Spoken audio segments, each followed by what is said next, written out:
जी welcome back नाजरीन। और break पर जाने से पहले हम होम्योपैथी के हवाले से आज बात कर रहे हैं। डॉक्टर तारिक खान है मेरे साथ। मैं आपसे पूछना चाह रही थी कि अभी मुझे भी आप डिस्कशन में बताया, मैंने वैसे भी एक दो जगह से सुना कि कुछ स्पेशल सॉफ्टवेयर्स हैं जो होम्योपैथिक डॉक्टर्स यूज़ करते हैं और जो उनको ट्रीटमेंट प्रोसेस में हेल्प करते हैं। जी बिल्कुल, वर्ल्ड के फेमस सॉफ्टवेयर हैं होम्योपैथी के जो डेवलप किए हुए हैं, और वो इंग्लैंड, अमेरिका, ऑस्ट्रेलिया वहाँ यूज़ हो रहे हैं। राइट थोड़ा सा इंटरप्ट करूँगी आपको, मिसेज इजाज़त है लाहौर से। पहले कॉल ले लेते हैं फिर बात करते हैं सॉफ्टवेयर पे। अस्सलाम वालेकुम। वालेकुम सलाम जी। जी कैसी हैं आप? अल्हम्दुलिल्लाह। आपको मेरी आवाज़ आ रही है? जी बिल्कुल आ रही है। हाँ जी, मैंने डॉक्टर साहब से पूछना था कि आजकल बड़े लोग मशवरा देते हैं एलोवेरा खाने का। अच्छा। हाँ जी, जिसको पंजाबी में क्वार गंधक भी कुछ हिस्सा कहते हैं एलोवेरा के पौधे को ना। जी जी। तो डॉक्टर साहब मुझे ज़रा थोड़ा सा गाइड कर दें आप, कि कुछ लोग कहते हैं कि वो चटनी बना के खाओ, कुछ लोग कहते हैं कि उसका गुद्दा निकाल के रख लो फ्रिज में, फिर उसको खा लो 1 चम्मच।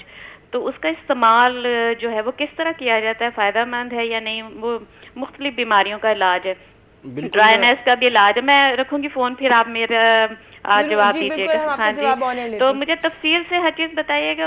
और शुगर पेशेंट के लिए कहाँ तक फ़ायदेमंद है, जिनको दर्दें होती हैं उनके लिए, और इसके और क्या फ़ायदा, क्या खाएं कैसे, ये मुझे बताएं। मतलब पत्ता तोड़ के उसको कैसे निकालें, चटनी कैसे बनाए, थोड़ा सा एक्सप्लेन करें। अल्लाह हाफ़िज़। चलिए ठीक है, हम आपका जवाब ऑन एयर लेते हैं। Keep watching.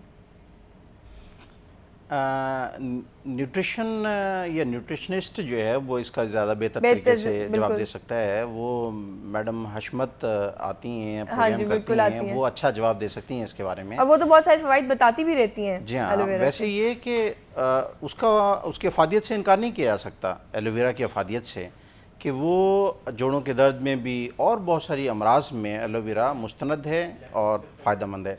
अब चूँकि हम एक्सपर्टीज़ हमारे पास नहीं है कि उसको किस फॉर्म में यूज़ करवाया जाए, किस तरह से, तो वो मेरे ख्याल में ज़्यादा बेहतर न्यूट्रिशनिस्ट ही बता सकता है उसके बारे में।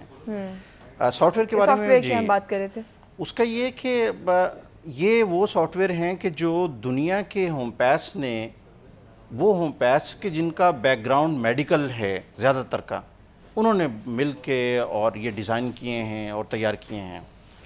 उन सॉफ्टवेयर को यूज़ करने से, देखें एक प्रोसेस होता है होम्योपैथी में कि एक पेशेंट आता है डॉक्टर के पास, तो वो केस टेकिंग करता है डॉक्टर, तमाम हिस्ट्री लेता है उसकी हिस्ट्री लेने के बाद, केस टेकिंग करने के बाद, तमाम सिम्टम्स कलेक्ट करने के बाद, एक प्रोसेस होता है रिपोर्टाइजेशन का, कि जो सिर्फ होम्योपैथिक डॉक्टर को पता है कि मैंने रिपोर्टाइजेशन करनी है और वो कैसे करनी है। अगर सही मानों में वो रिपोर्टाइजेशन की जाए और विदाउट हेल्प ऑफ सॉफ्टवेयर अगर की जाए, it's gonna take at least half an hour. अगर उसको हाफ एन आवर पेशेंट को बिठा के और वो आप अपने काम में लगे रहें और पेशेंट जो है वो आपको देखता रहे, आपका चेहरा देखता रहे, तो मेरे ख्याल में उस काम को आसान कर दिया है डॉक्टरों ने मिल के सॉफ्टवेयर डेवलप करने के बाद। ये इंडिया के सॉफ्टवेयर है होम्योपैथ के नाम से। ये इंडिया के एक डॉक्टर जवाहर शाह, उसने डेवलप किया है, और बड़ी मतलब 25 साल की स्ट्रगल के बाद वो सॉफ्टवेयर डेवलप हुआ है। अब ये जो है, इससे हमारे काम आसान हो जाते हैं।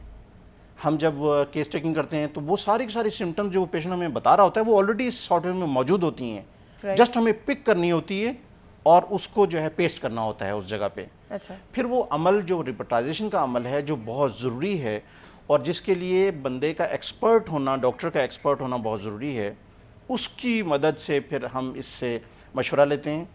ये सॉफ्टवेयर हमें डिफरेंट ऑप्शंस देता है, उन ऑप्शंस की मदद से फिर हम फाइनल डिसीजन करते हैं कि अब हमें क्या करना चाहिए। ट्रीटमेंट के भी ऑप्शन देता है, मेडिसिन बताता है। अच्छा। लेकिन जी हाँ, लेकिन ये कि वो फिर एक रेंज बता देता है कि भी ये 15 मेडिसिन है इसके लिए, इसमें से अब आपने चूज़ करना है। आप फाइनल डिसीजन डॉक्टर का डिसीजन, क्योंकि डॉक्टर ने सिर्फ ये नहीं देखना होता कि आपने रिपोर्टाइजेशन करने के बाद जो मेडिसिन आपके पास आ गई हैं उन्हीं में से कुछ सिलेक्ट करनी है। हाँ। काम तो उस वक्त से शुरू हो जाता है एक डॉक्टर का, एक होम्योपैथिक डॉक्टर का, जब एक पेशेंट उसके क्लिनिक में एंटर होता है, बिल्कुल, और उसका जो है वो उसके ऊपर नज़र पड़ती है डॉक्टर की। बिल्कुल। उसने तमाम चीज़ें, सबसे पहले पेशेंट का कॉन्स्टिट्यूशन। राइट। ये बात को कंटिन्यू करते हैं। दौलत खान है हमारे साथ सऊदीया से। अस्सलाम वालेकुम। वालेकुम सलाम, क्या हाल है? ठीक हो बाजी? जी ठीक ठाक, आप कैसे हैं? मैं डॉक्टर साहब से पूछना चाहता हूँ, मेरे गुर्दे में पत्थर है, अच्छा, तो डॉक्टर साहब से पूछना चाहता हूँ इसके लिए। तो वो डॉक्टर कहते हैं अगर इसको ऑपरेशन करें इसमें दोबारा भी पत्थर पैदा हो सकते हैं, अच्छा। तो कोई ऐसा इलाज है कि पत्थर निकल जाए तो दोबारा परहेज करने से वो पत्थर नहीं आते, इसका क्या इलाज है? आपने कोई डिटेल लेनी है? जी, ये कौन से गुर्दे में है, राइट में है या लेफ्ट में है? राइट में है। राइट। सबसे पहले तो इन्होंने लफ्ज़ पत्थर इस्तेमाल करके उसकी साइज का बता दिया। साइज बता दिया कि ये छोटी कोई पथरी नहीं है, ये साइज ये बड़ा ही होगा, ये बड़ा ही होगा। चले हम आपका जवाब ऑन एयर लेते हैं, कीप वॉचिंग। चलो ठीक है, ओके, अल्लाह हाफिज़। अब इसमें यही करना होता है हमने कि उसकी कौन सा राइट है या लेफ़्ट किडनी है, किस किडनी में है और फिर वो कहाँ पे है। फिर ये कि उसका साइज़ एक्चुअल कितना है वो अल्ट्रासाउंड के बाद पता चल जाता है, वो डिफरेंट टेस्ट के बाद पता चल जाता है। क्या ये पूरे का पूरा स्टोन जो है वो एक्सक्रीट और एक्सपेल करना मुनासिब है या उसको ब्रेक करके या उसको ज़रात में कन्वर्ट करके ही निकाला जाए, सही। ये सब देखना जो है वो फिर डॉक्टर का और काम वो भी होता है। साइज पे डिपेंड करता है, साइज पे डिपेंड करता है, साइज पे भी और उसकी नेचर के ऊपर भी। पत्थर की अपनी नेचर होती है, बाज़ पता ऐसे होते हैं कि वो टूटते नहीं हैं। अच्छा, जी हाँ, वो तो बहुत सारे पेशेंट हमारे पास आते हैं, लिथोट्रिप्सी करवाई हुई है उन्होंने, वो पत्थर कुछ तो टूट गए, ब्रेक हो गए, बाहर निकल गए और कुछ जो है वो पत्थर जो है वो अभी भी मौजूद हैं उसमें। इट मीन्स कि वो ब्रेकेबल नहीं है, और अगर ब्रेक हुए हैं तो वो कम्प्लीटली ब्रेक नहीं हुए। तो ऐसी सूरत में फिर आपको जो है वो मेडिसिन सेलेक्ट करनी होती है, देखना होता है, उसके मुताबिक फिर आपको पेशेंट को जो है वो मेडिसिन देनी होती है और एक्सक्रीट हो जाते हैं।